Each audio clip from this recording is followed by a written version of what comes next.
الحمد لله وكفى وسلام على عباده الذين اصطفى أما بعد فأعوذ بالله من الشيطان الرجيم بسم الله الرحمن الرحيم يا أيها النبي قل لأزواجك وبناتك ونساء المؤمنين يدنين عليهن من جلابيبهن بے پردہ جو نظر آئیں کل چند بیویاں بے پردہ جو نظر آئیں کل چند بیویاں اکبر زمین میں غیرت قومی سے گڑ گیا پوچھا جو ان سے آپ کا پردہ وہ کیا ہوا کہنے لگی کہ عقل پہ مردوں کے پڑ گیا محترم حضرات میں نے آپ حضرات کے سامنے قرآن کریم کی ایک آیت کا ٹکڑا آپ حضرات کے سامنے پڑھا جس کے اندر نبی اکرم صلی اللہ علیہ وسلم کو اس بات کی ہدایت کی گئی ہے کہ اے نبی اپنی بیویوں اور اپنی بیٹیوں اور تمام مسلمانوں کی عورتوں کو اس بات کا حکم دیجئے کہ وہ اپنے اوپر تھوڑی سی چادر لٹکا لے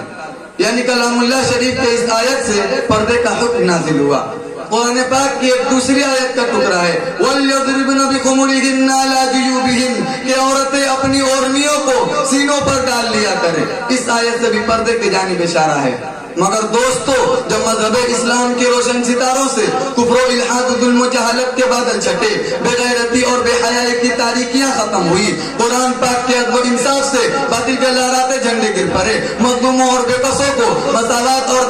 برابری کا درجہ ملا خاص طور پر ان عورتوں کو جو ظلم و ستم کے چکی میں پس رہی تھی مصائب و آلام کے پہاڑ ان پر تولے جا رہے تھے اسلام نے ان کو ذلت و پستی کے غار سے نکال کر بلندی پر پہنچایا ظہور اسلام سے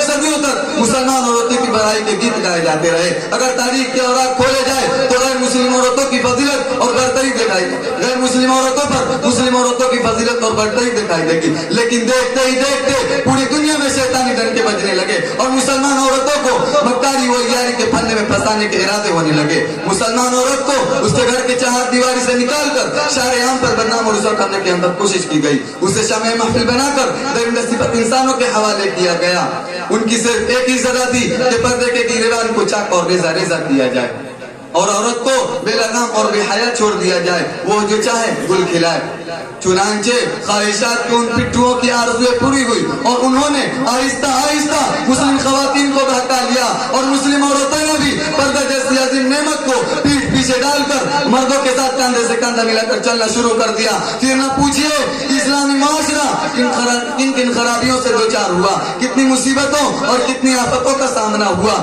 بدکاری و زناکاری عام ہوتی چلی گئی مکانوں اور دکانوں بستیوں اور بیابانوں میں برائیاں نظر آنے لگی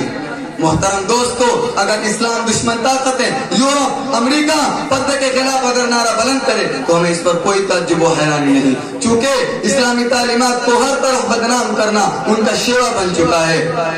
مگر افسوس صد افسوس کہ آج ہماری قوم کے اکثر لوگ جو مسلمان ہونے کا دعویٰ کرتے ہیں اور محمد عربی صلی اللہ علیہ وسلم کے امتی کہلاتے ہیں وہ بھی اسی ذہنی غلامی کا شکار ہیں خاص طور پر انگریزی تعلیم یافتہ طبقہ تو اس میں زیادہ مبتلا ہے وہ بھی پردے کے معاملے میں اسلام دشمنوں کے ساتھ ہیں اور انہی کے دوش بدوش چل رہے ہیں کسی شاعر نے ایسے ہی لوگوں کے بارے میں کہا ہے انہی کی محفل سوارتا ہوں چراغ میرا گرا تو ان کی انہی کی محفل سوارتا ہوں چراغ میرا گرا تو ان کی انہی کی مطلب کی کہہ رہا ہوں زبان میری ہے بات ان کی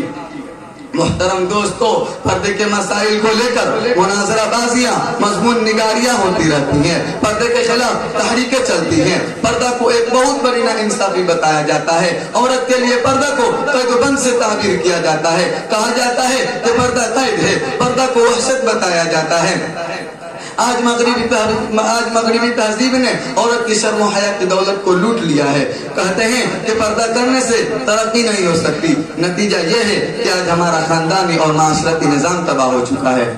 اخلاق و عادات اور شرم و حیا کا جنازہ نکل چکا ہے یہی وہ تہذیب ہے کہ جس نے عورت کو چراغ خانہ بننے کے بجائے ان کے اندر شمع محفل بننے کا جذبہ ابھارا ہے